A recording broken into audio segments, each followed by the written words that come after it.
इस video episode में class 12th geography के अध्याय 10 विश्व परिवहन एवं संचार के भाग संख्या 5 का आज हम अध्ययन करेंगे। इससे पूर्व के भागों में सड़क परिवहन, रेल परिवहन, महासागरीय परिवहन के साथ साथ आंतरिक जलमार्गों का हमने डिटेल से डिस्कशन किया। आज का ये पूरा वीडियो एपिसोड वायु परिवहन को समर्पित रहेगा। आकाश में उड़ते हुए पक्षियों ने सदा से मनुष्य को अपनी ओर आकर्षित किया है। साथ ही उसके मन मस्तिष्क में ये जिज्ञासा पैदा की कि आखिर ये पक्षी उड़ते कैसे हैं। साथ ही इस इच्छा को जन्म दिया, क्या वो एक दिन आएगा जब मैं भी इन परिंदों की तरह खुले आसमान में उड़ सकूंगा। मनुष्य की इस सोच को साकार रूप दिया राइट ब्रदर्स ने। 1903 में उन्होंने प्रथम सफल वायुयान बनाया। वास्तव में वायु परिवहन का विकास प्रथम विश्व युद्ध के बाद हुआ। वर्तमान युग को हवाई युग भी कहा जाता है।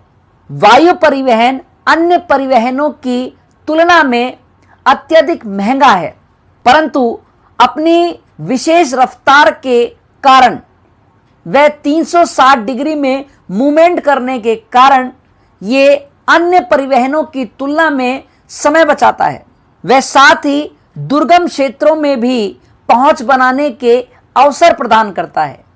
प्राकृतिक आपदा की स्थिति हो, जैसे बाढ़, भूकंप या युद्ध राहत कार्य हों, उनमें वायु परिवहन ने अपनी महत्ता सिद्ध की है। इसके अलावा हिमालय की उन दुर्गम पहाड़ियों व चोटियों में भी सेना को जाने के अवसर प्रदान किए हैं इस वायु परिवहन ने।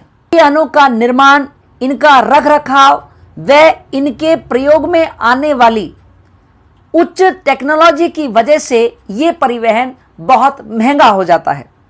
वह आज भी सर्वसाधारण के लिए उतना सुलभ नहीं है जितना कि अन्य परिवहन है। आइए इसके बाद हम आगे चलते हैं और देखते हैं महाद्वीपों के प्रमुख हवाई अड्डों को, जहां से रफ्तार के सौदागर आसमान में उड़ान भरते हैं। तो इन हवाई अड्डों को महाद्वीपों के अनुसार हम मैप में देखेंगे, इनकी लोकेशन को जानेंगे। तो आइए चलते हैं मैप की ओर। सबसे पहले हम देखेंगे एशिया महाद्वीप के प्रमुख हवाई अड्डों को और उनमें भी सबसे पहले प्रवेश करेंगे हमारे भारत के प्रमुख हवाई अड्डों के साथ।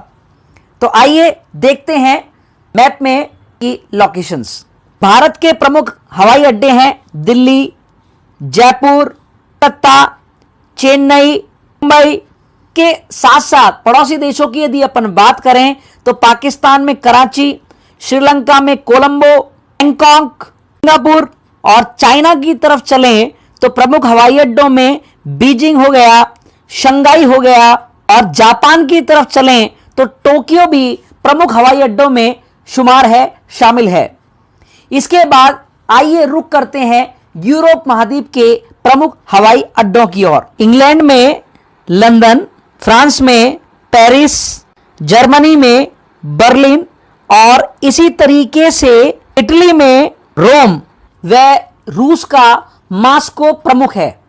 तो आइए अब चलते हैं और रुख करते हैं उत्तरी अमेरिका का।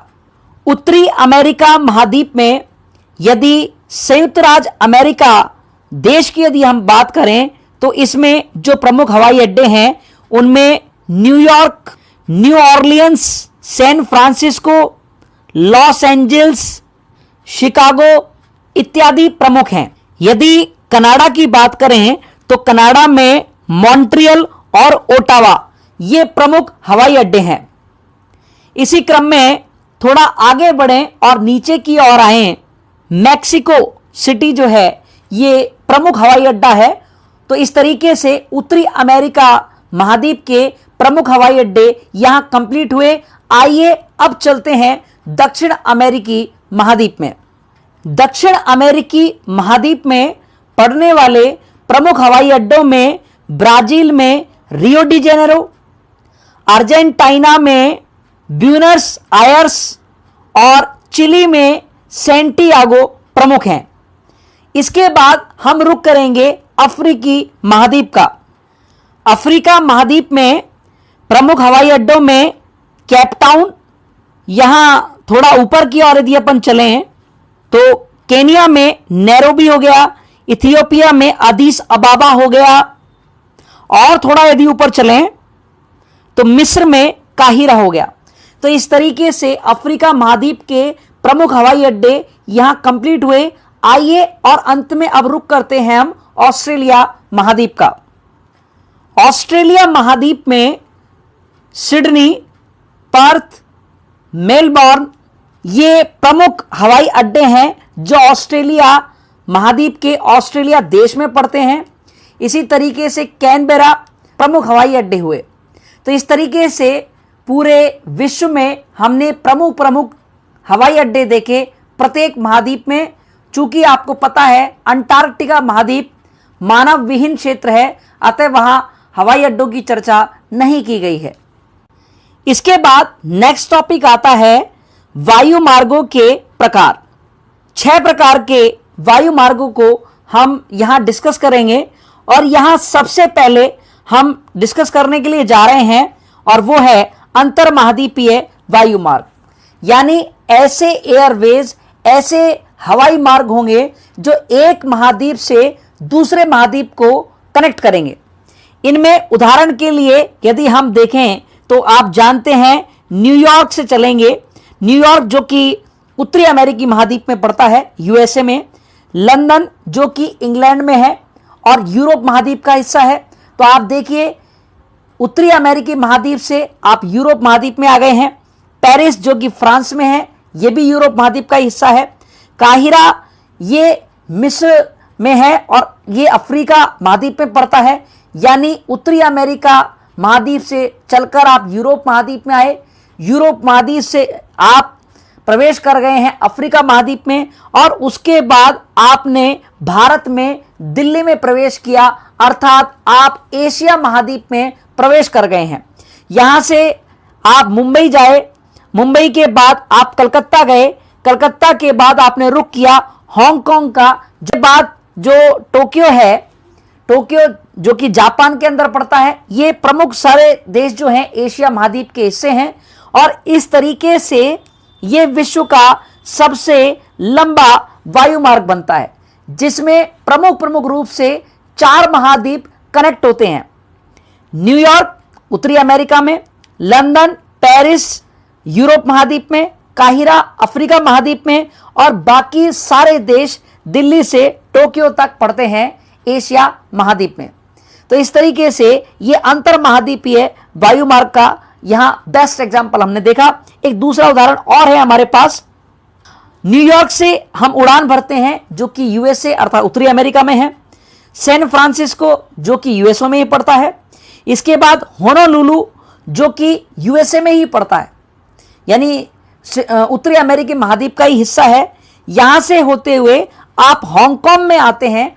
हांगकांग यानी आप एशिया महाद्वीप में प्रवेश करते हैं और उसके बाद एडिलेड और पर्थ यानी ऑस्ट्रेलिया महाद्वीप में जो है आप वायु परिवहन का रास्ता बनाते हैं। तो आप देख सकते हैं इस वायु मार्ग में न्यूयॉर्क और सैन फ्रांसिस्को और होनोलुलु ये पड़े उत्तरी अमेरिकी महाद्वीप में।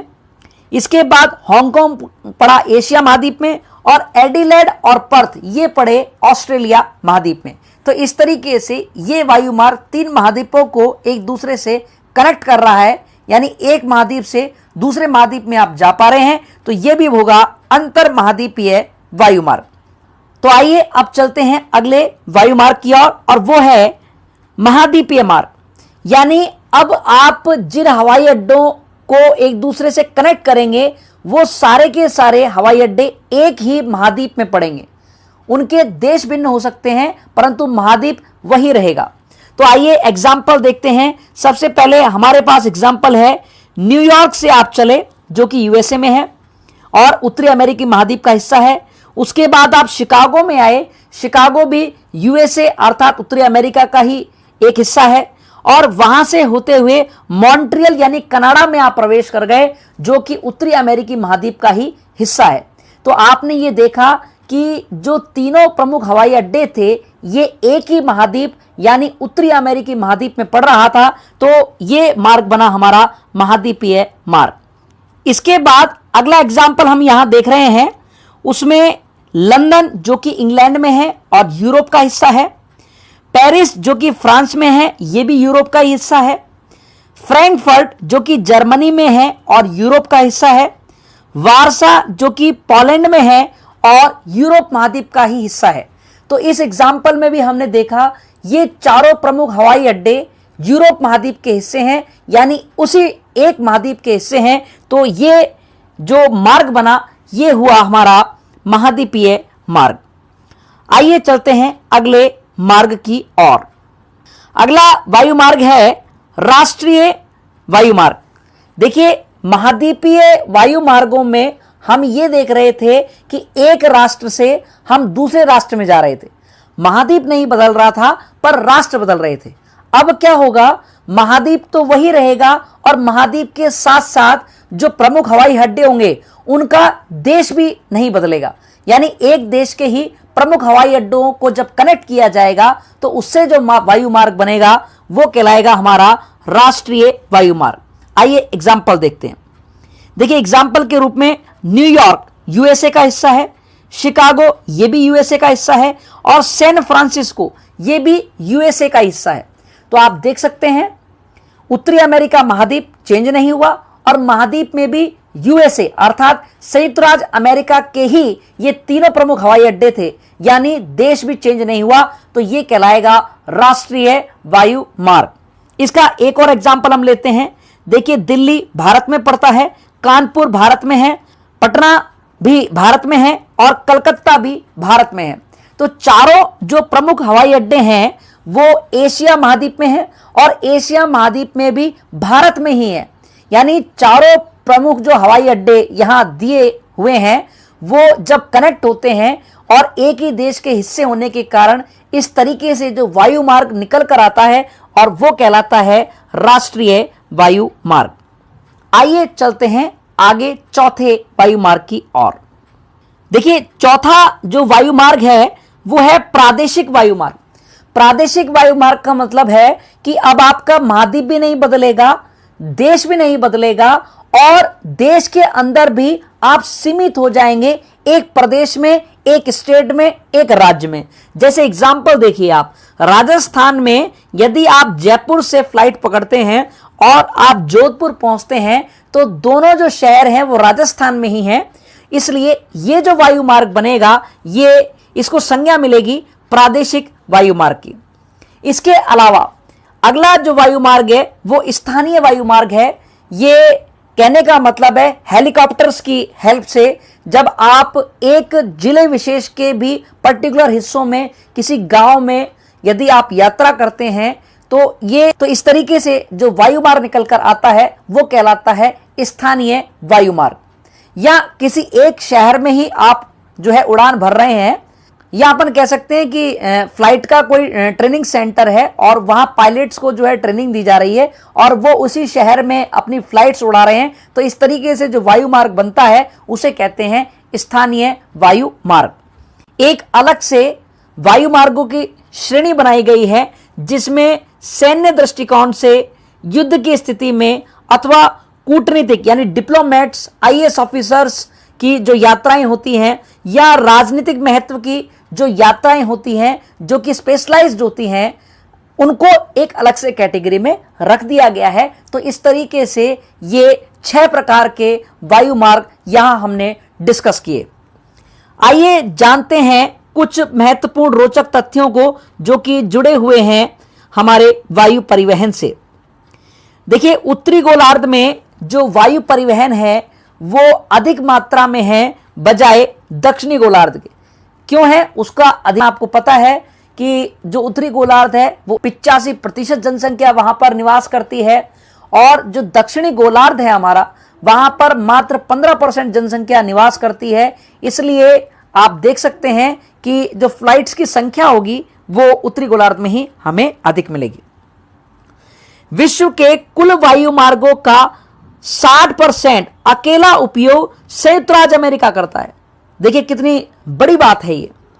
तीसरा, विश्व स्तर पर वायु मार्गों के जो केंद्रीय बिंदु हैं, जहां से हर तरफ के लिए आप यात्रा कर सकते हैं, उनमें न्यूयॉर्क है जो कि संयुक्त राज्य अमेरिका में है, लंदन जो कि इंग्लैंड में है, पेरिस जो कि फ्रांस में है, एम्स्टर्डम जो कि नीदरलैंड या हॉलैंड की राजधानी है, और शिकागो जो कि अपने संयुक्त राज्य अमेरिका में है। तो इस तरीके से आज के इस वीडियो लेक्चर में हमने वायु परिवहन को कंप्लीट किया। तो ये भाग 5 यहां पूरा होता है। जुनून से मेहनत कीजिए और कड़ी मेहनत का कोई ऑप्शन नहीं है, ये ध्यान रखना। सफलता का एकमात्र शॉर्टकट है मेहनत। मेहनत करने के लिए जुनून चाहिए। विद्यार्थी ध्यान दें, कड़ी मेहनत और अनुशासन ही उनके अलंकार हैं, उनके आभूषण हैं, उनके गहने हैं। तो all the best, keep working hard.